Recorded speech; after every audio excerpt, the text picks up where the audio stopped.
Senhoras e senhores, sejam bem-vindos a mais um Skin the Game, esse programa da Nord. A gente vem falar sobre convicções de investimento. Esse é o episódio número 12 e temos uma convidada super especial, ela que já esteve aqui em outros programas da Nord, te reformulou, mudou o nome e a Elo tá aqui de novo. Ela que é a grande amiga da casa, Elo Cruz. Tudo bem, Elo? Tudo bom? Prazer estar aqui de novo. Obrigada pelo convite. Muito bom, o prazer é nosso. E do meu lado, o Luiz, meu parceiro de programa, que me ajuda aqui com as perguntas, faz as perguntas mais técnicas. Ele que ele é especialista de fundos e a Elo faz gestão de um fundo, né? Que era um clube, virou um fundo. A gente vai falar um pouco sobre isso também, como que ela tá passando por esse momento mais difícil de bolsa, falar sobre posições. Exato. E aí, Luiz, tudo certo? Tudo certo, Bré, e você? Nunca falei com o Elo, né? Então hoje vai ser um papo legal aí pra gente bater um papo. Sempre Muito um prazer ter você aqui. O prazer é meu, vai ser gostoso. Tô animada. Muito bom. Elo, eu queria que você se apresentasse aí, pessoal. Você tem uma carreira super longa no mercado, né? Já passou por sell side, buy side, faz a gestão de um clube de investimento e agora a principal função, além de cuidar de 3 crianças, Moleques. né? Moleques, você está gerindo um fundo que já tem um histórico longo, porque era um clube, né? Talvez as pessoas não saibam, mas é possível você carregar depois o histórico, né? Converter o clube em fundo. E tem aí umas... Quantos cotistas já tem hoje? Um pouco mais de 2.500. Olha que legal. Olha só. Então queria que você contasse, né? O que fez a Elo chegar agora nesse momento, né? Qual foi a trajetória aí? Reza a lenda que quando eu nasci, meu pai trabalhava no hospital onde eu nasci. Então, programa de fim de tarde era assistir o parto dos colegas. Então, tinha uns 8 ou 10 médicos lá e eles estavam discutindo bolsa de valores. Reza a lenda que foi por isso que eu vim parar aqui. Então, na sala de parto, esse era o assunto, quando era 82. Mas eu sempre tive curiosidade, eu fui fazer faculdade de engenharia química, eu achava que eu ia trabalhar num laboratório cheio de tubo de ensaio, mas no final das contas, quando eu me formei, eu fui trabalhar em consultoria de estratégia, que eu acho que foi diferencial, assim, para mim, porque claramente, acho que uma das coisas mais legais no que eu faço é entender a estratégia da empresa e discordar do resto do mercado. A história do investimento contrarian é isso. E aí eu comecei a ganhar dinheiro, eu comecei a investir, e aí o que acontecia? Todas as minhas horas vagas eu acabava usando para estudar sobre empresas. Então, não eram muitas, mas era o final de semana, às vezes o marido viajando a trabalho, era à noite, às vezes eu chegava 11h30 do trabalho e ficava estudando até 1h da manhã. E aí, o ano era 2007, 2008, eu acabei indo para o mercado financeiro, 2007. E aí eu trabalhei como analista em vários lugares e em algum momento eu virei e olhei, eu tirei CFA, eu tirei CNPI, em algum momento eu olhei e falei assim, quer saber? Eu vou ter filho. Aí eu engravidei, quando nasceu eu achava que eu ia voltar a trabalhar, eu procurei creche que ficasse das 7 às 8, mas eu me apaixonei e eu resolvi seguir a carreira de mãe, eu abandonei o mercado, mas como eu já tinha juntado um pouco de dinheiro, muito mais oriundo de performance boa em 2009, 2010 do que qualquer outra coisa, eu olhei e falei, quer saber, eu vou botar isso num clube, agora que eu tenho o 3º cotista, né, porque eu tinha um filho, botar isso no clube e aí depois de um tempo eu descubro como é que isso fica. Eu queria ter um filho, depois eu passei a querer ter muitos filhos e eu segui essa carreira de maternidade, eu adorei, eu não me arrependo nem um dia de ter parado de trabalhar, só que teve alguns dias, quando deu a crise lá da Dilma, eu perdi bastante dinheiro e eu olhei e falei assim, ok, o que tá errado, assim? E aí eu acertei alguns pontos na minha estratégia, eu estava muito seguindo o que me falavam para fazer e não o que eu sempre tinha feito na física, que é grandes assimetrias, né? Comprar coisas extremamente baratas que têm um potencial de multiplicar muitas vezes.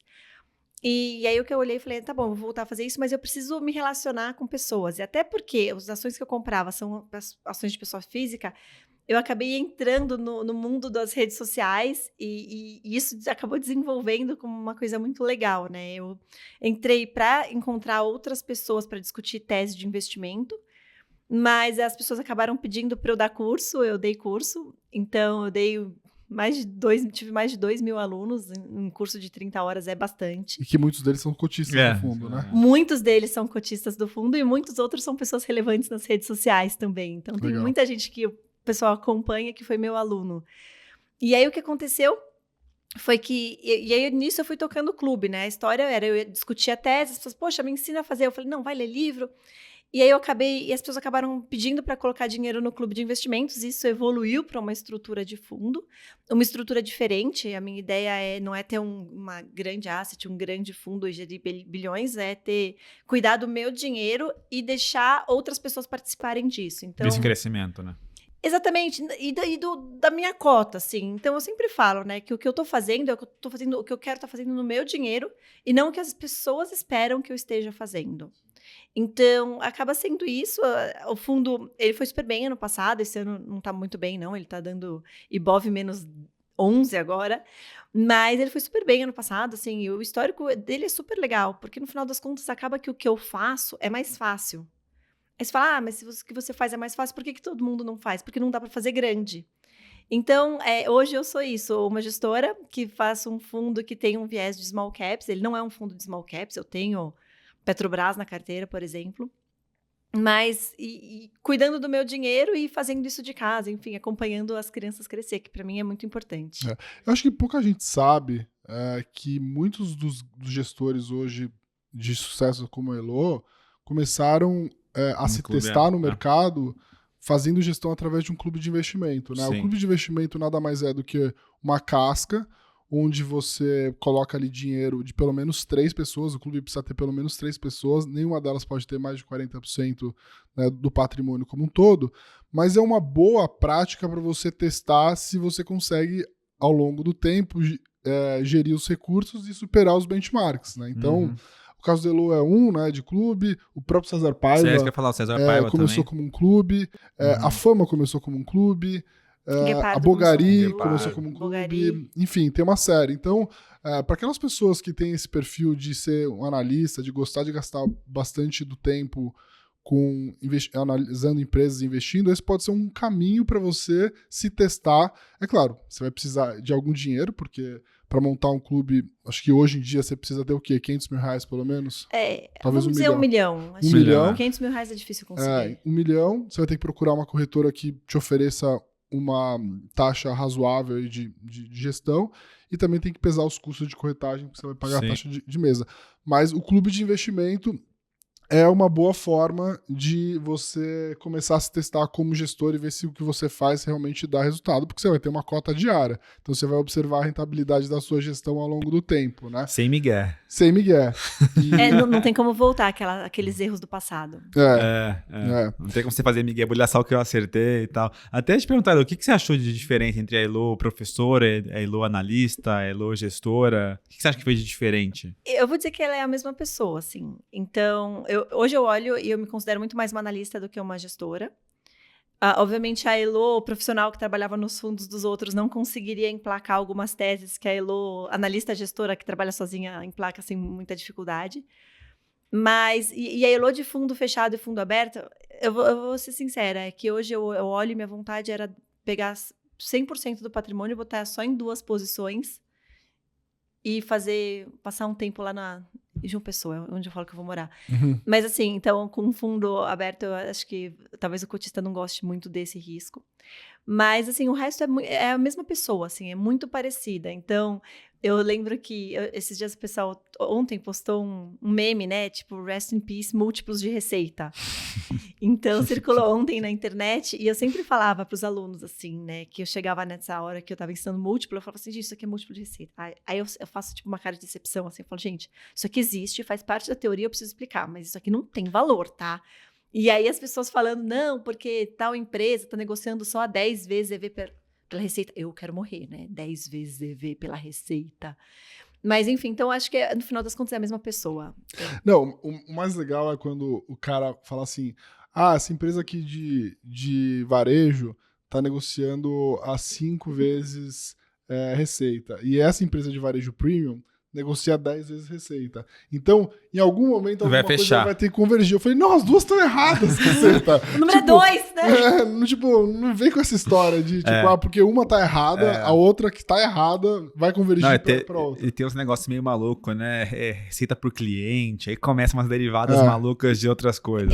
O que eu falo, assim, eu não acho que esses múltiplos, assim, 100% inúteis. Eles são muito inúteis porque as pessoas usavam eles como o principal formador de preço. Uhum. E aí, isso ferra tudo. As pessoas falam assim, qual que é seu múltiplo preferido? Eu falei assim, se você não estiver olhando aí pelo menos uns 10 números na empresa, você provavelmente vai tomar uma decisão errada. Então, a receita por cliente é muito legal. Eu estava olhando ontem. Sim, compõe, né? Compõe. Eu estava olhando ontem, né? Eu estou brincando lá no modelo de Movida esses dias.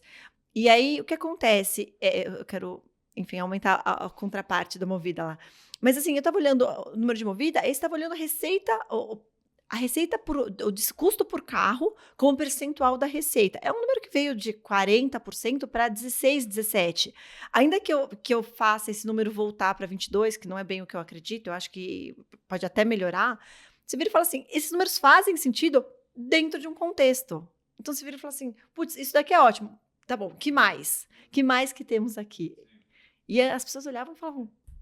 A análise é composta por vários elementos, né? Entre eles, muitas vezes as pessoas olham um kit e vai num viés de confirmação. Tá vendo? Tá barato porque fulano negocia tanto, né? Acho que aconteceu isso com Via Varejo e Magazine Luiza também. Não, mas lembra aquela conversa que a gente teve sobre Via Varejo no corredor da Primeira Nord? Sim. Essas daí foi boa. Depois eu vou falar um programa sobre isso, mas assim, eu ganhei muito dinheiro estando errado. E assim, a maioria das pessoas que ganham dinheiro na bolsa acha que só porque ganham dinheiro estava certo. Eu ganhei dinheiro em Via Varejo estando errado. E ganhei bastante, 200%. Então... Eu lembro disso. Então, assim, você vê como o mercado consegue... de alguma forma, te iludir de todas as formas. Sim. Né? Mas eu tenho consciência de que a gente estava errado, mesmo assim ganhou dinheiro, mas assim, quando a simetria ficou muito ruim, a gente saiu. Como diz o mercado, tradou príncipe, hein? É verdade. Elô, eu queria que você contasse um pouco assim, a gente estava falando aqui, você falou de algumas posições e tal, mas assim, se você pudesse definir, né, numa pedra, assim, numa página, o jeito Elô de investir, ou assim, tipo, papum. É uma placa. Uma placa. O jeito Elô de investir é. O jeito Elô de investir é procurar alguma coisa que possa multiplicar de preço algumas vezes ao longo de um prazo médio-longo, assim. Então, o que vai fazer essa coisa potencialmente poder multiplicar várias vezes? Assim? Tá abandonada pelo mercado, ninguém gosta, tá muito barato, tem um potencial de crescimento muito grande. Tem até um livro sobre isso, chama O Jeito Peter Lynch de Investir. Sim. Tem um cara que trabalhou comigo, inclusive ele me perturbava bastante, mas ele me chamava de Peter Lynch. E aí, naquela época, eu estava muito mais preocupada em ser muito boa de análise de balanço e contabilidade do que em ler livro. Então, eu fui realmente descobrir o jeito Peter Lynch de investir quando eu comecei a dar aula, agora em 2018, porque todo mundo lia muito livro. Eu falei assim, tá bom, agora eu vou parar um pouco de ler balanço, vou ler um pouco de livro. Mas é muito parecido com o Peter Lynch. Eu entro em coisas que ninguém gosta, com um grande potencial, que dá para multiplicar a receita algumas vezes, porque às vezes a pessoa fala assim, a ação dá para dobrar. Mas dá para dobrar por quê? Porque a receita também pode dobrar. Então, você olha a própria Ambipar, né? A Ambipar tá meio que nos últimos trimestres triplicando a receita. E esse é o jeito Elô de investir. Às vezes é uma empresa que está muito ruim, mas está muito ruim e tem muito ativo. Tipo Inepar. Eu ganhei muito dinheiro com o Inepar no começo do ano passado. E vendi, assim, Inepar eu ainda nem sei se eu tô certa ou tô errada. O tempo vai dizer. Vai dizer, né? Mas eu ganhei muito dinheiro nesses preços, eu até comprei mais um pouquinho. Que é isso, assim, você pode estar falando isso via uma empresa muito boa. Então, por exemplo, eu acho que hoje o Fernando Simões é o melhor, não é o maior, mas ele é provavelmente o melhor empresário do Brasil. E isso devo carregar por muito tempo. E pode ser o Inepar, que eventualmente é só uma empresa que, tipo, tá tentando desvencilhar dos ativos. Acho que o duro desses cases meio abandonados é que você sempre corre um risco de cair num velho trap, né? De que é um negócio meio que ninguém quer, mas ninguém quer por um motivo, às vezes, muito específico, né? Como é que você lida com isso? Assim? Vamos falar de um velho trap real, tá? Springs. Springs é uma posição que eu zerei até, dado o preço atual, eu zerei super bem. Mas, assim, o que aconteceu? É um velho trap com cara de velho trap, jeito de velho trap, cheiro de velho trap, e que já pegou muita gente. E aí o que acontece? Na hora que você olha, você vira e fala assim, a história era, existia ou não existia um turnaround? Então, é sempre assim, você tem uma empresa que está dando prejuízo, mas que em termos de múltiplo de EBITDA, ela está muito barata. E assim, se você virar e falar assim, daqui a 10 anos, você acha que alguém vai ter ganho dinheiro? Vai, com certeza. Eu comprei num momento muito específico, a ação deu 300% no primeiro ano, ou eu fui só segurar. Se eu tivesse vendido lá, eu ia ser igual o Breia tradando via varejo. Mas assim, o que acontece isso vai acontecer. Eu vou cair, eu falo assim, que eu vou cair, todo ano vai ter um value trap que eu caí, e mais uma empresa na minha mão que quebra, porque eu eventualmente trabalho com empresas muito alavancadas. Obviamente, alguma coisa disso eu já não faço mais por questões de valuation atual, então, dado as oportunidades que a gente tem atualmente no mercado, não justifica entrar em certas coisas. Mas assim, isso vai acontecer. O seu desafio é entender o que vai fazer isso deixar de... Assim, parece um value trap, tá? Então, sempre começa assim, parece um value trap. É um value trap ou não é um value trap? Tipo, Petrobras. É um value trap ou não é um value trap? E assim, Complexo, isso é uma né? pergunta que às vezes a gente pensa em miquinho, mas hoje é essa situação. Sim. Petrobras é exatamente essa situação. Sim. Ou JBS Marfrig. Então, o tempo todo é olhando isso e eventualmente aumentar e diminuir posição na hora certa. Mas daí, assim, dentro da tua carteira você vai ter algumas empresas que você tem muita convicção e tem posições maiores, e essas ações que são mais, enfim, empresas de turnaround, você pesa muito o tamanho, né? Não, conceitualmente, quando a ação entra na minha carteira, ela meio que tem essa cara de value trap, tá? Então, por exemplo, a Simpar tá... Eu não olhei os últimos dias, mas ela tá tipo 11 qualquer coisa, quase 12. Quando ela entrou, eu carrego esse papel faz um tempão e era uma posiçãozinha pequena. Quando ela bateu R$4 antigo, até um pouquinho abaixo, que dá menos de R$1, né? Porque teve um split, foi quando eu carreguei a posição. Aí eu enchi a mão de Simpar. Aí o papel deu uma porrada gigante, aí eu diminui um pouco menos do que eu deveria. Sempre é fácil falar depois. Caiu na pandemia 75%, aí você compra mais, aí ela subiu. Então, assim, aí você vira e fala assim, nesses preços eu claramente não vendo, eu compro. Na minha conta é um papel que confortavelmente poderia estar, não nesse valuation do mercado como um todo, mas dando certo, deveria ir para mais de R$30. Só que assim, eu diminuo e aumento, mas ela entra com carinha de value trap. Aí eu vou entendendo a empresa, as coisas vão acontecendo e às vezes a própria posição cresce sozinha. Então, ela cresce sozinha. Se eu disser que eu não compro, mentira. Essa semana eu comprei tanto Simpar quanto Ambipar, né? Eu tô captando, eu não vou diluir as minhas melhores empresas. Mas ela cresceu sozinha. E aí o que acontece você tem 3 situações. Você tem a empresa ruim com preço de ruim, mas que tem algum potencial. Se ela é ruim com preço de ruim e é ruim mesmo, mas ruim com preço de ruim tem algum potencial, e aí se descobre que ela é boa.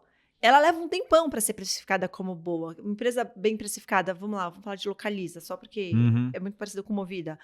Então, assim, ela leva muito tempo para conseguir esses valuations. Sim. Essas eu não vou ter. Eu só tenho essas posições boas com preço de boa quando elas estão no short. Mas, e aí o que acontece? Você tem todo um meio do período que a empresa é muito boa, ela está entregando, o mercado tem alguma desconfiança, sempre tem. Então, essas são as posições que acabam ficando grande, mas ela tipicamente começou pequena. Sim, legal. Acho que a gente podia falar aqui dos cases, né? Você já deu algum spoilerzinho aí, mas acho que a gente tem algumas posições bem parecidas, né? Você e Bruce, eu digo. Abre parênteses. 1000 anos atrás, eu acho que o ano era 2014, 2015, quando eu comecei, eu sempre falava pro Bruce, dá uma olhada em tal papel, né? O Bruce não gostava de nada da minha carteira. É até engraçado pensar que hoje a gente gosta dos mesmos papéis. A gente se fala um pouco, mas é engraçado isso. Você pode escolher, ó, já anotei aqui. Não, então, você escolhe. Tá bom, tem Simpar, Ambipar e Movida. São empresas que a gente tem aqui. Taurus também, né? Taurus também. A gente já falou de Taurus aqui, Ricardo? Então vamos tirar... Movida a gente já fala bastante, né? Vamos falar de Taurus, então. Começando de Taurus aí, por que você gosta? Quanto tempo você carrega a posição? O que você imagina que é o futuro de Taurus? Tá, eu carrego a posição... Deixa eu pensar. Eu carreguei do 7 até o 14 e depois eu voltei no papel mais ou menos nesse preço, mais um tempo depois. O que eu gosto de Taurus, assim? Eu era uma pessoa que tinha todos os preconceitos que todo mundo tinha e muitos ainda têm, com armas, etc. Hoje eu não posso dizer que eu sou uma entusiasta, porque na verdade eu marquei já a minha primeira vez de atirar da vida, vai ser agora em julho. Mas, então o que acontece? O que eu olho hoje, tá? A minha visão enquanto ser humano, cidadã, ela evoluiu muito. E hoje eu sou super a favor. E também eu tomei um assalto com arma na cabeça, isso também favoreceu. Mas hoje eu sou super a favor que as pessoas saibam atirar e, eventualmente, assim, que elas possam defender ter. a sua própria família. Então, quando você pensa um pouquinho, né, toda a situação do Brasil, mas aí você leva isso para o mundo, e aí a gente pode entrar num debate gigante político que eu acho que não vem ao caso, de armar a população ou desarmar a população. Então, você está vendo alguns países caminhando para desarmar a população, ou você vê, tipo, no Brasil e em alguns outros, caminhando no sentido de armar a população. Eu acho que tem toda uma situação que, assim, né, é uma discussão do tipo, o que acontece com as populações desarmadas, que ficam mais vulneráveis, mas tem um outro sentido de que, assim, hoje em dia, por conta de aumento de consumo de drogas, e isso não é um problema brasileiro, é um problema global, você tem, assim, pessoas que matam outras pessoas por causa do dinheiro da droga, por causa de R$20. Então, você anda num lugar mais normal, assim, um centro de cidade, você não pode não ter R$50 para dar para assaltante. Então, assim, o que eu acho, tá, é que com tudo isso, assim, as pessoas marginalmente, elas tiram esse preconceito que eu também tinha em relação a armas. Esse é um lado. E o outro lado é, que isso eu não sabia, mas as pessoas que começam a atirar, elas passam a colecionar armas. Então, assim, poucas pessoas do nosso meio, elas têm uma arma. Quem gosta de tiro e tem assim 5, várias, 10, né? eu tenho amigos que têm mais de 10 armas. É isso. E aí, assim, você começa a olhar, e aí você começa, tipo, a participar dessas discussões, e o que eu vejo é marginalmente, por exemplo, as mulheres estão começando a caminhar para atirar, já tem armas que são, assim, até de cores de mulher, assim, armas acho que a Taurus fez uma rosa, né? Tem uma rosa, tem uma verde água. Então, assim, o que eu tô vendo? Assim, primeira coisa é assim, está normalizando atirar, isso é uma coisa. Uma outra coisa importante, que é a história do turnaround. Eu não peguei, eu gosto de pegar em cheio, esse eu não peguei em cheio, tá? Quando eu entrei na tese, a empresa já estava mais organizada. Então, quem pegou em cheio está ganhando, sei lá, 30 vezes. Mas, assim, o que aconteceu? A Taurus, ela tinha muitos problemas de produção. E aí, com esses problemas de produção, não é percepção, né? A qualidade da arma era muito ruim. E aí, a história do tiro que sai pela culatra. Então, assim, você tinha uma empresa que não conseguia vender porque a percepção era muito ruim. Então, só comprava a arma da Taurus quem não tinha condições de comprar uma arma melhor. E aí, eles evoluíram muito, eles mudaram o processo, que era todo muito manual. Hoje é um processo todo mais... É só a montagem que é manual, então você não tem calibração, enfim, eu não sei muito bem os termos. Mas o que aconteceu no final das contas, você tem esse cenário, a venda de armas aumentando, e aí toda vez que você fala em desarmar a população, e aí nos Estados Unidos, que é o grande mercado de arma, toda vez que você fala em desarmar a população, você tem essa situação do tipo, as pessoas correm para comprar mais arma, mais munição e ter estocado em casa. Então, assim, a Taurus vem nesse momento com uma arma cada vez melhor, que custa 20%, 30%, mesmo ela tendo a melhor margem do setor, a arma dela é $100 mais barato do que a arma do concorrente. Então, nos Estados Unidos, a arma é barato, assim, acessível, e ganhando market share. Aí, qual que é o problema de Taurus, no final das contas? Quanto que isso é cíclico e quanto que isso é efetivamente estrutural. Então, o americano está antecipando uma compra de arma que ele não vai fazer daqui a pouco. Aí o desafio da Taurus ok, isso é cíclico nos Estados Unidos, mas amanhã vai ser cíclico em outro país. Então, a própria Ucrânia, né, vinha de uma situação que o cara estava buscando desarmar a população e, de repente, você tem que dar para adolescente civil uma arma grande de guerra. Então, assim, não é muito claro o que vai acontecer com Taurus, e aí, por isso, assim, você acaba tendo que projetar desacelerando bastante o consumo de armas, né, porque, assim, o principal mercado, que é o americano, já está bem armado. Então, você tem que desacelerar, e aí você acaba tendo uma empresa que negocia num múltiplo super baixo, com um controlador que gosta de dividendos, então que gera muito caixa, vai pagar muitos dividendos. E assim, você vira e fala, essa empresa pode crescer e mudar de patamar ainda? Pode, ela está negociando arma com Indonésia, com Índia, e a Índia, o próprio ministro... Gigante, né? A Índia é 1/5 da população mundial. É gigante. Num lugar ali que está ficando mais quente, vamos dizer mais assim. Quente, tá apimentando ali a região. Sim. Então, assim, a gente olha Taurus como uma ação muito barata, uma empresa que tem um grande potencial no sentido da arma dela estar se tornando conhecida, tem um custo de produção muito baixo. Então assim, acaba tendo muito potencial de ganhar market share num setor em que os concorrentes não estão investindo muito. E você ainda tem um monte de países como o Brasil, que eu estou vendo, assim, marginalmente cada vez mais pessoas começando a atirar. Então, acho que a tese é essa, numa ação muito barata. Se tudo isso tivesse a 20 vezes lucro, não me interessaria. Boa. O Elo, Ambipar, né? Tava olhando aqui enquanto você tava falando, ela chegou a valer lá em 70. setembro quase R$70 e agora tá quanto? 28, né? 28. Mesmo assim, nos trimestres, nos últimos trimestres, né, desde que ela reportou muitos resultados crescentes, né? O que acontece, né? Por que o mercado... O que o mercado tá vendo que a gente não tá refletindo nas ações? Tá, vamos contar a história dos R$70 também. A história dos R$70, tipo, reza a lenda, né?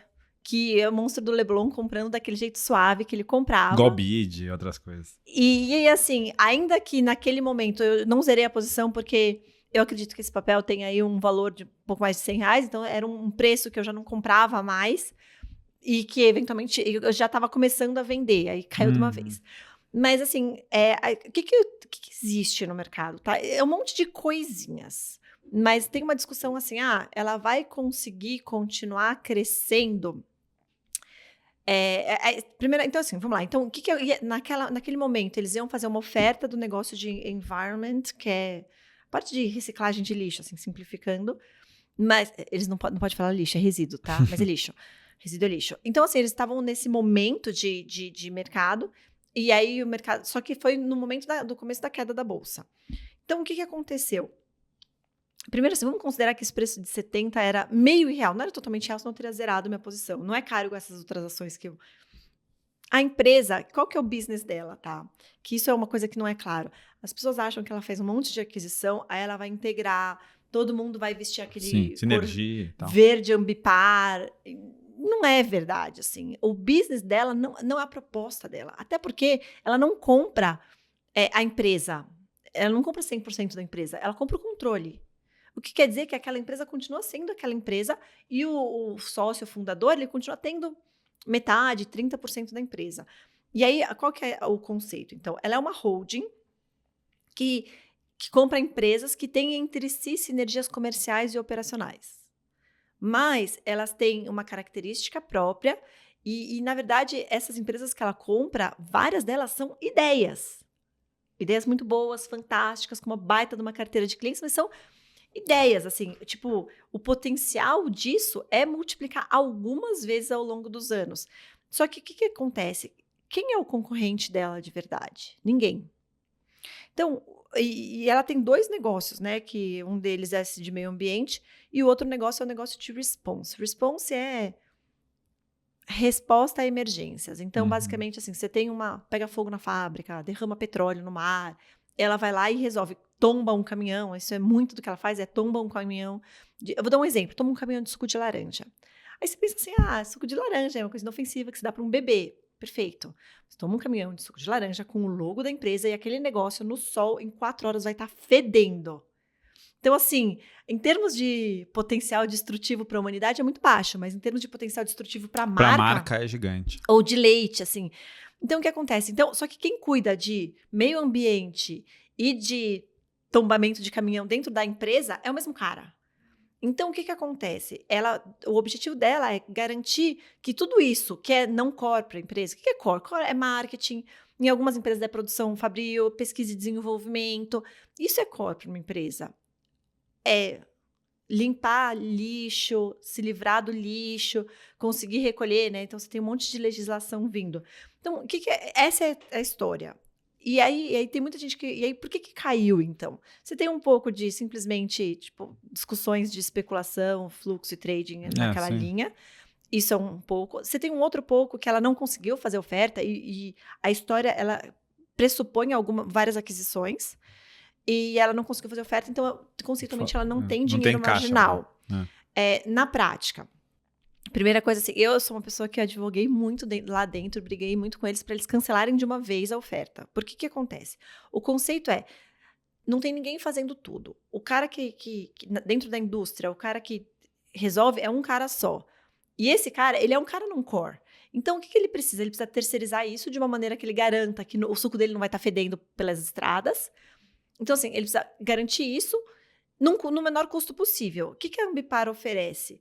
que cada vez mais ela vai tirar desse cara a coisa dele, então cada vez menos o cara vai precisar ter um caminhão de incêndio dentro da fábrica dele, porque a Ambipar tem um caminhão de incêndio ali na região que chega em 10 minutos. Então, e aí, o que ela precisa? Então ela precisa garantir que ela consegue comprar todas as pontas para pegar 100% da receita. Então hoje, vou dar um número, nos principais clientes dela, a receita que a Ambipar tem com o cara é 0,5% da receita do cara total, mas o cara fala que ele está gastando em coisas que a Ambipar poderia estar fazendo 3%. Então, tipo, o potencial de crescimento é grande. O que ela precisa? Ela precisa ter o know-how de tudo isso. E quanto antes ela chegar, primeiro, ela consegue comprar o melhor player naquilo. 2, o melhor player naquilo, que esse que acho que é um Ela vai ser um hub, assim, né? Ela vai ser um hub, ela vai ser um ecossistema completo. E é uma coisa de monopólio natural. Então, você, que é o cara de sustentabilidade, você não core para a empresa. Então, você é um cara problema. Você tem que não deixar o problema acontecer. Você quer lidar com um fornecedor ou com 50 mil? Então, a tese toda é um pouco nessa linha. Só que aí, duas coisas. Primeiro, as aquisições ela não precisa comprar mercado e inteligência, porque ela pode ter mercado de response num lugar e ela, tipo no Chile, e ela sabe fazer a parte de meio ambiente no Brasil. O cara de Brasil, ele vai para o Chile, faz uma reunião comercial de Chile e monta um time dele aqui. Então, para esse cara que está vendendo a empresa para a Ambipar, esse cara, ele quer vender para a Ambipar, para a Ambipar e não para o concorrente da Ambipar. Por quê? Porque a Ambipar já tem base no Ocidente todo. Não, e base comercial. Então, a ideia é, a Ambipar compra o controle. Vamos dizer 50% mais 1. Há um múltiplo qualquer que é perto de 3 ou 4 vezes. E ela vai vender isso e o cara vai vender o resto da empresa, que ele vai tentar crescer muito, pelo mesmo múltiplo depois de 5 anos. Então, o que é o objetivo? O que o cara quer? O cara quer estar dentro da estrutura que vai permitir ele o crescimento mais rápido possível para que o valuation do final seja o que importe de verdade. E aí, aí você tem que ter algumas coisas. Primeiro, que em termos de compras marginais, a Ambipar já fez muito do que ela queria fazer, tá? Então, falta relativamente pouco para ela poder dizer que ela tem esse ecossistema. 2, ela paga muito barato nas aquisições, porque o cara que vende, ele está muito mais de olho em dobrar, triplicar a empresa num horizonte curto para chegar 6, 7 vezes maior lá na frente.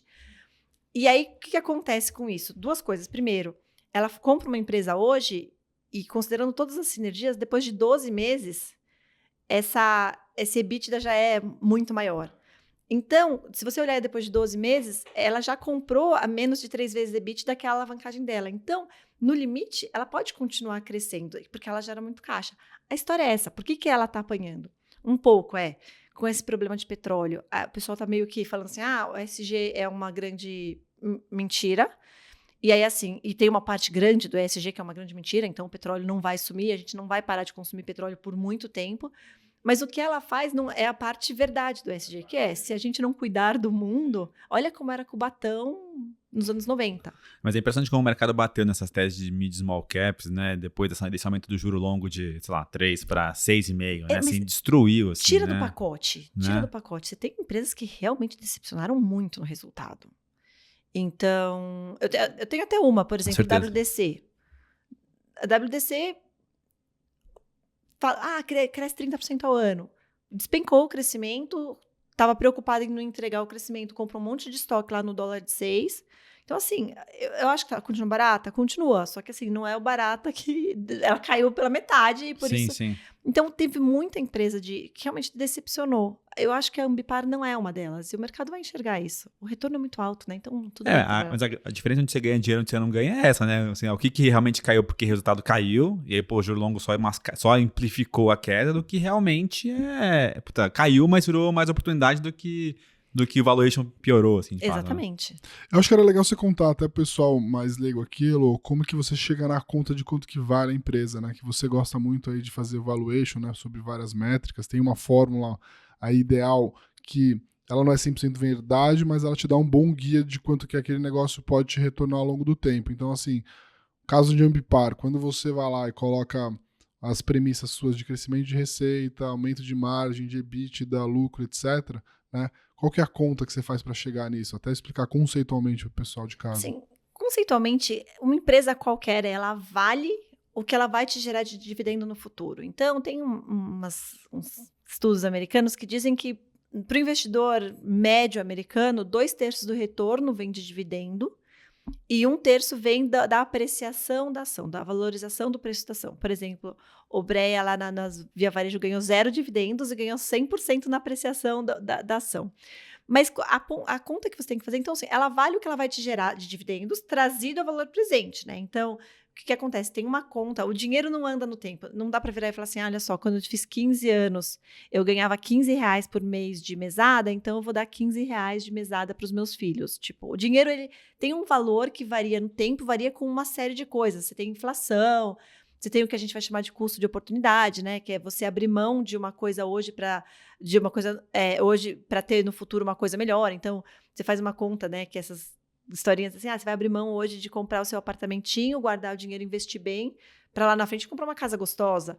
Então, a conta, ela vem um pouco disso e você tenta trazer a valor presente. Só que tem uma dificuldade que você está falando de futuro, você está dizendo quanto de lucro a minha empresa vai dar no futuro. Então, a Via Varejo do Breia, quando ele comprou e olhou a empresa, ele olhava e falava assim, ela vai estar dando lucro lá em 2022. E, tipo, ainda não. Então, assim, a conta, ela vai muito nessa linha. Então, o que a gente tenta fazer, né, para descobrir quanto vale? Você tem que estar virar e falar assim, ok, então o que é a empresa hoje? O que eu acredito que a empresa será no futuro e qual que é o caminho para isso e quanto que ela vai ganhar de dinheiro. Aí você põe um pouco de margem de segurança, aí você compra uma empresa, vamos lá, o número que eu já falei, eu acho que a Ambipar vale cerca de R$100. Isso. Então, assim, se eu acho que ela vale cerca de R$100, obviamente eu tenho as minhas premissas, eu tenho que assumir que algumas coisas vão dar certo. E aí a conta ao contrário, que você também pode fazer, ok, mas ela tá a 28. A 28, o que precisa acontecer? Sim.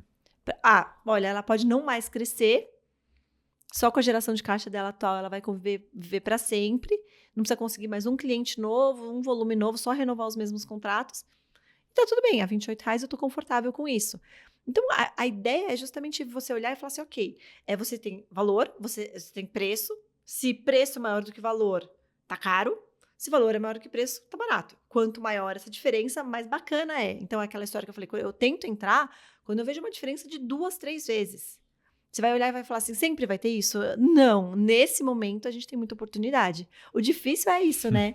Nesse momento que a gente tem muita oportunidade, é geralmente quando a história em volta, né? O Brasil não vai dar certo, então a história é muito ruim. Aí vai da pessoa, tipo, se preparar emocionalmente para comprar agora e saber esperar e ter paciência. Sim. Até que qual bolsa que você acha que tá mais barato? Ibovespa, bolsa ou mais mid small cap? O que você tá vendo mais barato na bolsa hoje? Eu gosto, eu sou muito suspeita, assim, né? Mas você tem qualquer parâmetro, você tá vendo que, putz, no ano o small cap está 11% abaixo. Assim, eu vejo nas small caps assim, oportunidades de uma vida. Eu estava já no mercado em 2008, que foi na crise do capitalismo, né? Os bancos vão deixar de existir. Eu estava no mercado em 2015, na crise da Dilma, né? Tipo, o Brasil acabou. Eu estava no mercado na pandemia. E assim, eu olho hoje, em termos de métricas, de potencial, eu acho que hoje é a bolsa mais barata que eu já vi, assim, eu tô bem animada. E aí, claramente, né, existe um prêmio de liquidez, então as small caps, elas tendem a estar mais baratas nesse cenário, muitas indo muito bem em termos de resultados. Acho que é legal dizer para as pessoas que, assim, você não vai encontrar grandes oportunidades na bolsa quando só tiver notícia boa no jornal. Exatamente. Né? Então... Quando tiver o Leo Bonner lá falando do Ibovespa, 150 mil pontos. O melhor indicador para você vender bolsa é quando o Jornal Nacional fala bolsa bate o recorde. Novo recorde, né? E quando o presidente fica se gabando de que a bolsa bateu o recorde. Geralmente, quando isso acontece, é um sinal de venda completa. Exato. Ou aquela pessoa que nunca investiu na bolsa te pergunta... Agora você acha que é um bom momento para investir em bolsa? São grandes sinais de que a bolsa tá cara. Exatamente, exatamente.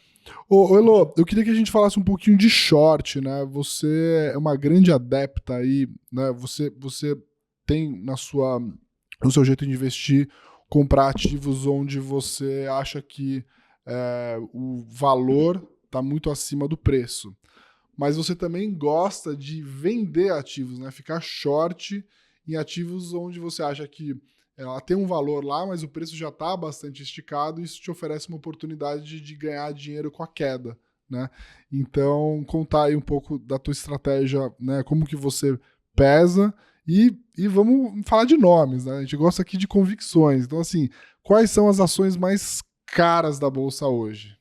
Tá, vamos lá. Só um disclaimer aqui, bem pesado, é que no short a sua perda é ilimitada, tá? Então, quando você olha e fala Magazine Luiza subiu, já voltou bastante, mas subiu 1000 vezes, ou que seja 100 vezes, assim, se você fez short R$1.000 lá embaixo e não zerou no meio do caminho, você estava devendo R$100 mil.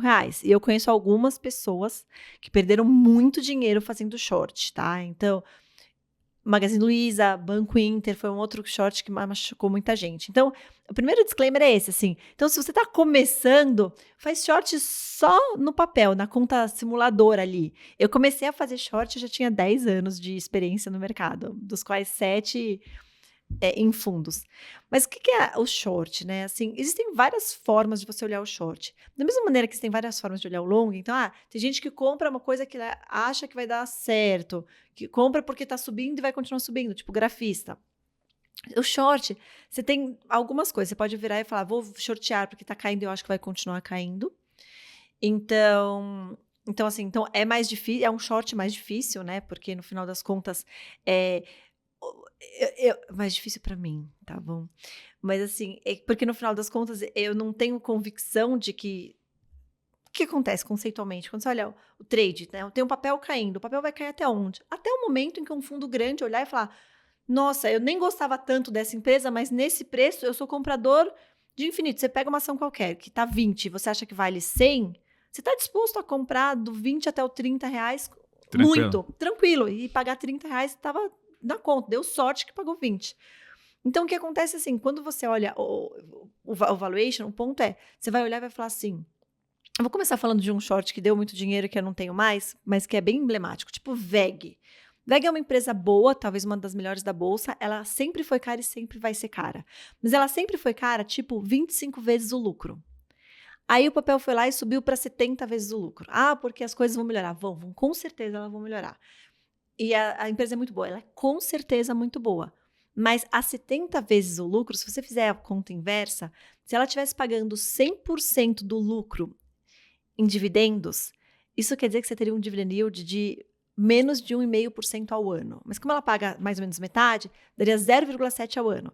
Aí, pela minha conta, na época, se ela continuasse crescendo o lucro no ritmo que ela estava crescendo, isso se tornaria um dividend yield decente, que é 6% ao ano, em 2039. Então, o ponto é, você está comprando uma ação hoje para carregar por muito tempo e para ter um dividendo decente em 2039 com um monte de outras empresas dando um lucro. Então, o que acontece? Aí, naquele momento, eu shorteei o papel. Aí todo mundo, você é louca.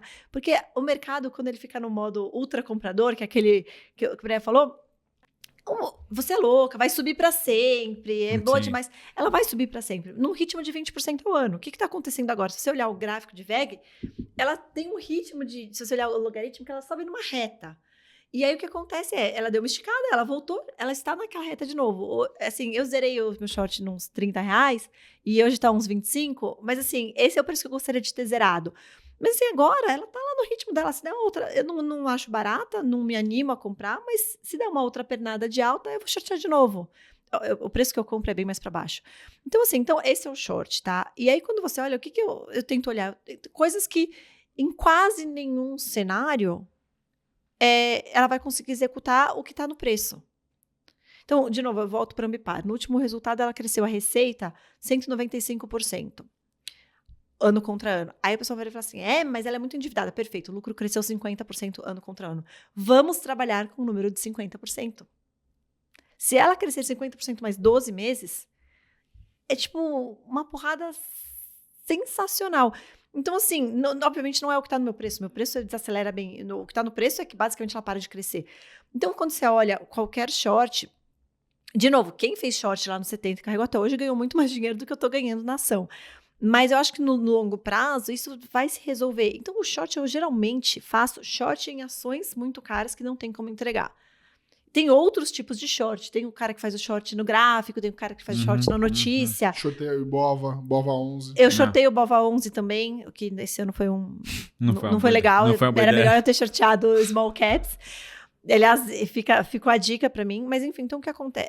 Não nesse patamar, né, eu não troco. Mas assim, então o que acontece? Geralmente eu faço isso. E aí, obviamente, isso é uma coisa que tem um potencial gigante. E o que te ajuda no short?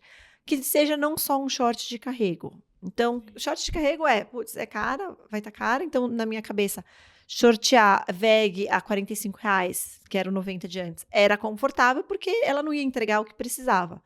Cair de 45 até 30 foi um upside, entendeu? Tipo, foi um prêmio que eu ganhei. Então, geralmente eu faço short pensando não vai andar. Sim.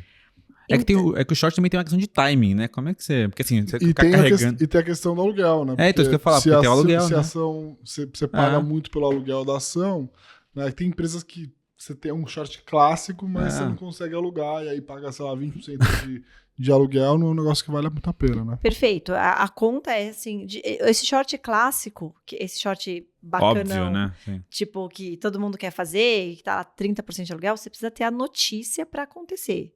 Mas às vezes a notícia é só a fofoca de que tá muito, muito, muito, muito, muito, muito caro. Mas geralmente, quando você faz um short no papel, geralmente você vai fazer o short de carrego e meio que é o short barato, tipo Ambev, Itaú, assim, Itaú. Então é super legal. Se o Brasil ficar nesse lenga-lenga que a gente está hoje, passar 3 anos em modo eleição, provavelmente eu vou perder dinheiro nesse short versus a carteira. Uhum. Mas assim, eu não vejo nada no cenário de bancos que realmente seja super favorável. Uhum. A gente está vendo a inadimplência aumentando, ela aumenta primeiro lá na CIA, na Riachuelo, e aí ela vai chegar nos bancos depois. Você está vendo um monte de gente pegar uma fatiazinha do mercado de bancos, desde bancos...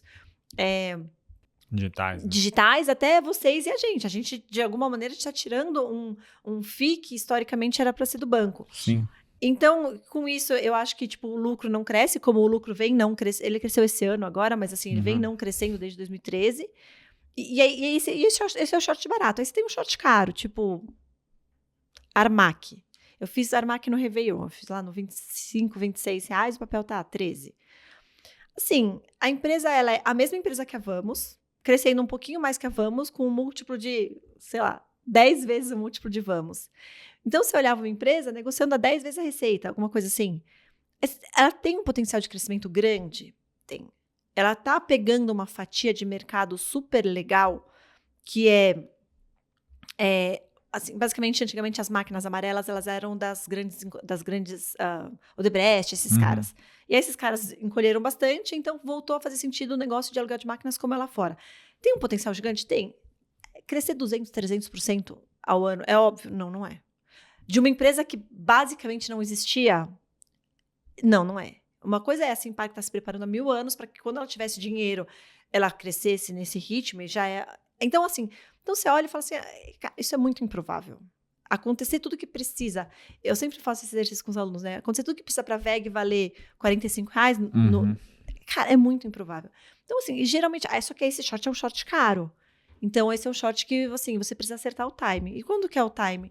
Putz, o timing é quando, a empresa começou... Dá uma rateada. A dar uma rateada. Porque, assim, a Ambipar, ela só veio e falou assim, a gente vai seguir, a gente está fazendo due diligence, eles estão no ritmo. E aí, hoje, o valuation já não é um valuation que precisa crescer. Sim, sim. Mas o da Armac até hoje ainda precisa crescer. Sim, até ficou bem emblemático aquele short da Esquadra também com o IRB, né? Esse negócio foi crescendo, até alguém foi lá e falou, então, tem isso aqui, ó. Jogou lá a bomba, o negócio... Esse é o short mágico, né? Porque tinha fraude no balanço.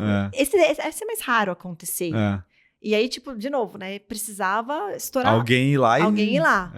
Eu geralmente, até porque eu não tenho, né? Eu não sou Esquadra, eu não tenho como ser o cara que vai soltar um relatório de... Eles soltaram 2 relatórios em uma semana, 400 páginas. né? Muita coisa. Ô, Elo, você falou de Armac, que é um que você já fez. Você falou aí sobre alguns que você já ganhou dinheiro, né? Que foi... você falou de Bradesco, você tá shorteado ainda. Banco você não gosta, né? Localiza também. Que mais? Localiza é um que não aconteceu ainda, né? Não. O que pra você hoje são as ações mais caras e mais óbvias aí pra shortear? Eu vou dizer assim que tá bem difícil, tá? Pra quem... Caiu tudo muito caro. Caiu tudo. Então assim, Redditor, eu lembro, Natura eu peguei só um pedacinho do short. Mas assim, Redditor, Natura, todas essas ações muito caras. Você virar e falar assim, eu acho Redditor barata hoje? Não. mas eu sei fazer a conta em que ela vale esses 30 e poucos reais. A conta que ela valia 75, Sim, não faz sentido. Não fecha. não fechava. Não fecha. Ela precisa entregar muito acima, muito superior. Eu acho que o mercado não tá bom. Mas eu vejo muita gente que eu gosto e que não compra ação cara. Porque tem gente que compra ação cara. Então, esse cara não é um parâmetro. Você falou de Rap Comprando. Vida, né? Rap Vida é um negócio que eu escutei muito gestor Nossa. grande, relevante, tendo posição grande, Rap Vida, e um negócio que, assim, foi dizimado na bolsa, né? Você ainda tem, gosta ou não? Eu ainda tenho, eu gosto, mas assim, já não gosto tanto. Porque já entendeu? caiu muito, né? Ela caiu muito. Se você me der um short muito bom hoje, eu troco. Sim. Eu acho que o que acontece é que a graça do short é, assim, o short que é feito de vendedores forçando a ação para baixo não é um short bom. É. Porque o short bom é aquele short de o comprado desmontando posição. Assim, as pessoas desistindo da... Para mim, assim, acho que uma parte do short Rap Vida é que claramente o modelo de negócio é muito bom. Só que ela pressupõe que pessoas que têm a opção de usar o SUS ou ela. Então por exemplo, eu vejo muitas pessoas assim, que fazem isso, e aí você vira e fala assim, você tem que fazer uma cirurgia, vai fazer no SUS. Entra lá na fila e paciência, porque... Mas assim, o que eu vejo, por exemplo, você vê uma Prevent Senior, tá? Então, você fala, plano de saúde pra gente não é tão ruim, mas pensa nos nossos pais, assim, meus pais têm 70 anos, eles têm um outro plano de saúde que não é Prevent Senior.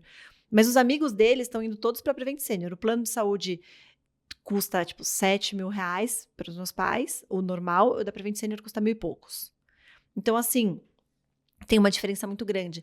Então, à medida que você tenha, e a Prevent Senior, bem ou mal, assim, tem sido vista pelo público como de muita qualidade. Então, muita gente que tinha medo de ir para a Prevent Senior, então, assim, o que acontece? Ele começa a competir com esse cara, e a Apvida é vista como um plano barato. Uhum. E a Prevent Senior como um plano muito bom para o que oferece. Porque, geralmente, esse público é que dava muito dinheiro para o plano de saúde. Então, no final das contas, o que eu vejo é isso. Junto com um problema, uma dificuldade de integração de curto prazo e junto com um custo de oportunidade. Então, o cara que estava comprado nesse papel e ficaria comprado por muito tempo, assim, a percepção que ele tem é que você tem outras coisas muito mais baratas e, eventualmente, trocar nesse preço ainda faria sentido. Sim. Tô olhando aqui, Rap Vida tá quase no preço do IPO, que foi em 2018, né? Tá 5 e poucos, quase 6 reais, chegou a bater... Na pandemia, 5,90, que é o preço que ela tá hoje. Depois disso, bateu 18 reais. Sim. E agora voltou pra 6 reais de novo. Acho que se desmonta Não, ela tá também. subindo hoje, né? Hoje... Não? Hoje não, tá nos 6 reais. Que teve muito desmonte de resgate da indústria também, né? O pessoal foi tomando resgate, foi desmontando posição de tudo com Natura, de Apvida. Também isso contribui, né, de certa forma, para o short dar mais certo, né? Eu não sei quanto de Natura, por exemplo, foi resgate. Porque os fundos que têm muita posição são fundos que são muito bons e não tomam muito resgate, tá? Então, assim, eu não posso contar com isso. Sim, que eu consigo lembrar, Dynamo era Constellation. O quê? Natura? Tinha Brasil Capital, tem bastante gente São ainda muitos nesse negócio. dos grandes fundos tradicionais, fundos muito grandes. E que Leblon tomou tinha. resgate, abre e consegue captar mais. Esses fundos. Então, não dá para contar com isso. Mas acho que o fluxo ainda tá bem negativo. Sim, Né? Acho que tá saindo quase 1 bi por Agora um pouco dia. menos, que eu tinha visto tinha uns 300 milhões. Mas outro dia... Não, já tava- esses dias voltou a subir. Voltou Voltou a a subir. subir 1 bi, cara. Tipo, 1 bi por dia de resgate de fundos de ações, né?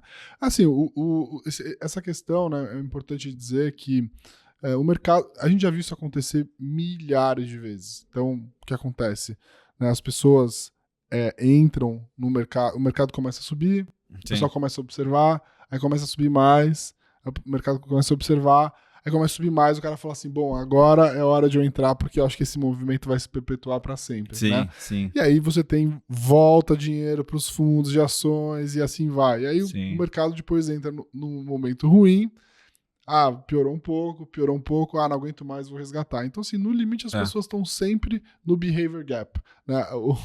O Peter Lynch fala muito sobre isso, que é basicamente as pessoas compram, né, achando que aquele negócio vai subir para sempre, já compram com o mercado já tendo subido alguma coisa, e depois perdem a paciência quando o negócio tá caindo. E isso é uma boa notícia para quem tem mais paciência, para quem já tomou muita porrada na vida, entende que quando todo mundo tá pensando em jogar toalha e você ainda tá lá, esse é provavelmente um bom indicativo de que é bom você comprar ações. Né? Até tava fazendo essa conta ontem, assim, que a janela dos fundos de ações tem sido bem ruim, né, assim, no geral, né. Eu falei, deixa eu ver como é que tá a galera que é pop, né, Dino, Atmos, Bogari, essa galera que realmente tem histórico longo e tal.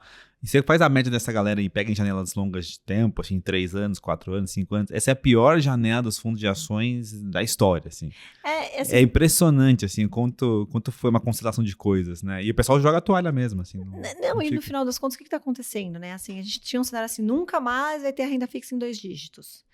E aí agora a gente tem. E aí as pessoas olham e falam assim, não, então agora é renda fixa em 2 dígitos muito melhor. Gente, assim, eu e ninguém tá aqui no jogo de botar. Meu dinheiro tá todo no Stoxos. Eu não tô no jogo de não botar meu dinheiro todo lá se eu estivesse vendo um retorno de 13% ao ano. Sim. Então, assim, a discussão é: por que os fundos estão abrindo, esses fundos que estavam fechados há muito tempo, por que eles estão abrindo agora para captação? Porque o retorno daqui para frente. Parece ser muito bom, né? Parece ser muito bom. Então, tá todo mundo vendo a mesma coisa que eu, que é. Assim, potencialmente, daqui para frente, assim, você tem muita coisa que tá muito barata. Tem muita empresa que você só ganha dividendo. A gente falou de Taurus. Tem um monte de empresa assim. Muito bom, muito bom. Estamos caminhando aqui para o final, Luiz. O Elon falou sobre Ambipar, falou sobre Taurus, falou sobre Movida Rapidamente, que é uma posição que ela gosta, e está falando que a empresa está crescendo. Simpar também. Armac de Armac de short, falou dos shorts tradicionais aqui de Bradesco, de Redditor, Apvida e tal. Muito legal essa estratégia. Eu acho que era legal, o Elo, você falar um pouco de como que você pesa isso, né? Antes da gente começar aqui, você estava falando, olha, meus shorts no máximo tem 30% do meu fundo, né? Eu não faço mais do que isso, né? Você costuma usar algum tipo de stop também? Falar, putz, se meu short subir 30%, eu stop porque provavelmente eu tô errado. 30% é um número muito bom, assim. Se eu virar e falar assim, eu estopo de cara, não. Mas uma vez eu fiz um short de Natura, olha só, eu fiz o short de Natura no 28, estopei no 42, o papel tá 17. Mas eu estopei. Porque, assim, a minha cabeça era, eles iam ter problema de caixa, eles tinham feito a aquisição da Body Shop. E aí, assim, o short foi muito contra mim. E aí o meu ponto sempre é assim, cara, a Natura é uma empresa que se virar e falar assim, quero mais dinheiro, ela vai fazer assim e vai brotar. Pode ser que nem, hoje tá 17, vai brotar no 15, mas vai aparecer dinheiro. Então eu estopo, só que às vezes você tem que ter um pouco de sangue frio, né? Então, assim, você virar e falar assim, todo short, eu não posso ter uma posição short grande, tipo 5%, e não estopar. Agora, eventualmente, você tem uma posição que é menor, tipo 1%, você consegue aguentar um pouquinho mais nesse short, medindo a sua convicção. Mas assim como o long, né, qualquer posição short, no long tem a vantagem que, sim, se você não errou o fundamento, o lucro vai crescer, precisa crescer, o lucro vai crescer 30, mas ele precisa crescer pelo menos 10. Aí vai lá e encolhe a empresa. Você fala, temos um problema. No short, tipicamente, o fundamento ele continua valendo, né? A não ser que você vire e fale assim, olha, essa empresa não consegue crescer mais do que... Eu fiz um short de Mercado Livre. Por quê? Porque o que estava no preço, lá nos 60 e poucos reais, era assim, vai crescer 100% ao ano durante 5 anos. 100% ao ano durante 5 anos é 64 vezes. Aí você vira e fala assim, adoro o Mercado Livre, eu já nem pesquiso mais no Google. Nossa, eu pesquiso direto no Mercado Livre, mas 100% ao ano. Aí veio receita, o mercado todo, tipo, decepcionando, cresceu 67%. É bom ou é ruim? É ótimo, mas não é 100%. Que é o que tá no preço. Aí eu fiz o short, mas aí andou rápido, foi para 50 reais em 2 semanas, aí eu falei, ok, não tenho convicção, entendimento, não sei a partir daqui, aí eu acabei zerando. Mas assim, você olha todas elas, né? Vamos lá, peguei short de Pets, de Smart Fit, você olha e fala assim, tem um limite para quanto que dá para entregar. As pessoas compraram cachorro na pandemia. Todos os pais de filho único, todos assim, muitos compraram cachorro na pandemia. Sim, eu sei porque 5 grupos de escola, né? Mas então assim, aí você vira e fala assim, as pessoas vão continuar aumentando o número de cachorros? Não vão. Tem um limite também, né? Vou ter 10 cachorros em casa, 15 gatos. Então, às vezes, tem umas coisas que são muito óbvias, né? Sim. E aí, enfim, acho que é isso. É legal falar até que, assim, quando você imagina que uma empresa vale tanto, né? À medida que isso vai convergindo para o preço que você acha que vale, isso tem que começar a te gerar algum desconforto, que é pensar na hora de sair. Geralmente o que acontece conversando com vários gestores é que os gestores geralmente saem antes do que ele acredita que aquela empresa pode valer. Então, Margem de segurança. Margem de segurança, né? Você compra uma ação, a Lô falou sobre a Ambipar, que hoje tá 28, ela acha que vale 100. Provavelmente quando chegar nos 70, nos 70, 50. 80, ela vai falar, bom, agora eu só tenho mais 20% de upside. 20% de upside, talvez tenha outros negócios na bolsa que me ofereçam, né, um upside maior com uma margem de segurança maior. Então, eu fico vendo que às vezes as pessoas se atêm muito àquele preço, eu só compro naquele preço, eu só vendo naquele preço e não tomam uma decisão racional. O teu portfólio tem um limite de quantidade de posições que o dinheiro é finito. Então, às vezes você até gosta de uma empresa, a empresa até está num preço barato, mas assim, eventualmente você vai ter que se desfazer dela porque você encontrou uma outra melhor oportunidade. Eu vou contar uma história. Unipar. Unipar, a pessoa já ouviu, eu comprei esse papel na maternidade, então tem a idade do meu filho mais novo. E ela deu uma porrada gigante, ela multiplicou e ela virou 50% do meu clube. E assim, eu não vendi, depois ela caiu 30%, e aí, obviamente, isso machuca. E se eu não tivesse. E aí, depois que ela subiu um pouco, eu fui diminuindo, falei, não, vou ter uma posição racional em Unipar. A verdade é que se eu tivesse segurado Unipar até hoje, tipo, ela continua. Ano passado foi a estrela da carteira, então teria sido muito bom. Só que a perda emocional que eu tive ali na queda, você olha e fala, ok, vamos revisitar, repensar. Acho que caiu 50%. Inclusive, o Bruce foi um que zerou a posição dele lá no alto. E aí, assim, mas o que acontece na hora que você olha, a decisão racional, ela tem que ser uma decisão de portfólio. E aí tem uma coisa que é muito importante, que é como é que funciona uma tese de investimentos na cabeça. Não na cabeça de qualquer gestor, tá bom? Porque qualquer gestor que te perguntar, você vai ter uma resposta diferente. Mas como é que funciona na minha cabeça? Então, eu imagino que o cenário é esse. Ao longo do tempo, o cenário, ele pode melhorar, pode piorar, mas pode ser em linha. Assume que se ele foi melhor, o valor ele é diferente, ele é maior. Se ele for pior, o valor é menor. Se está piorando, eu sempre falo, é muito difícil fazer valuation de uma empresa piorando. Então, mas assim, então, o que eu tento fazer? E aí vai ter vezes que vai ser melhor, e cada vez que vem um pouco melhor, seu número sobe e você consegue carregar esse papel. Tem uns checks no meio do caminho, né?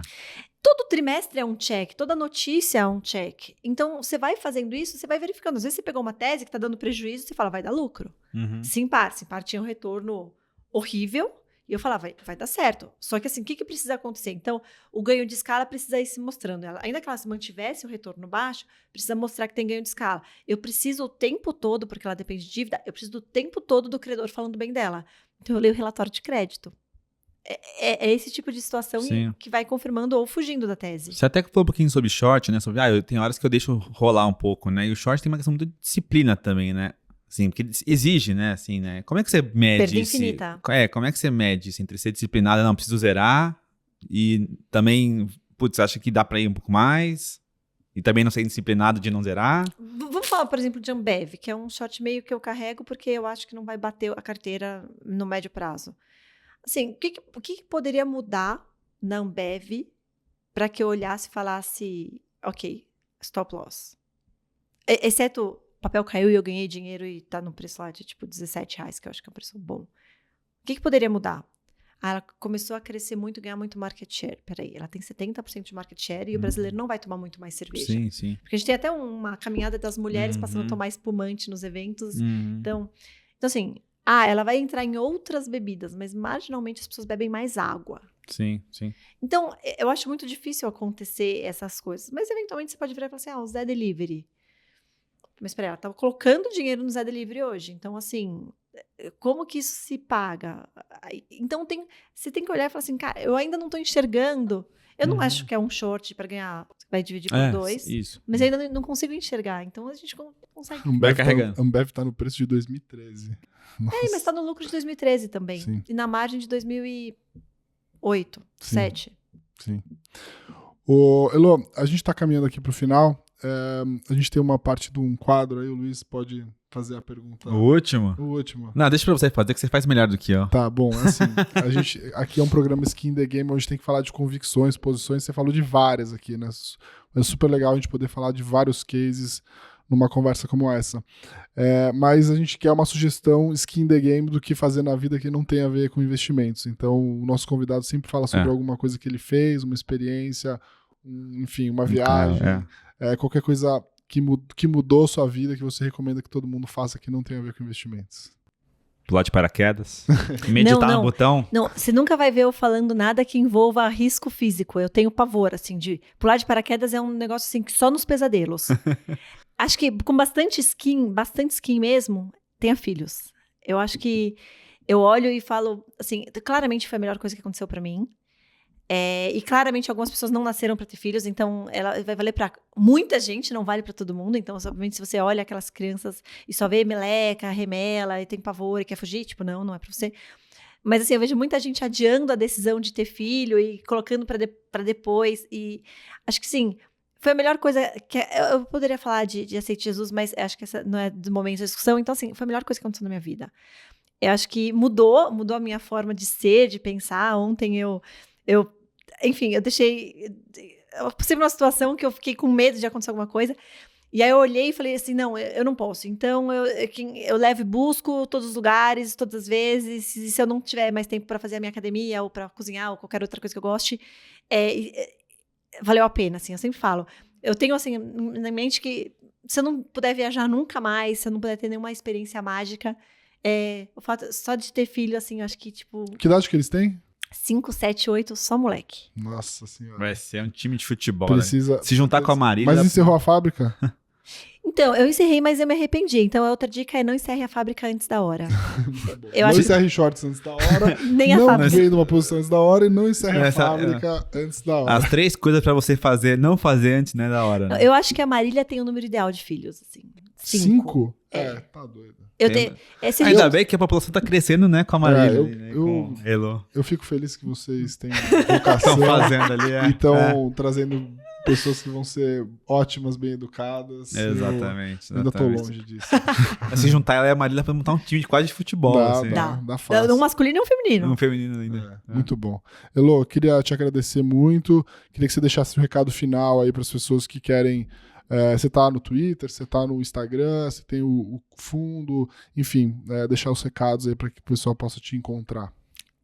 Acho que sim, se alguém quiser saber um pouco mais sobre mim, sobre como eu penso até, eu passei a fazer lives mensais do fundo, então dia 1, 2, 3, geralmente tem uma live, procura lá no meu canal.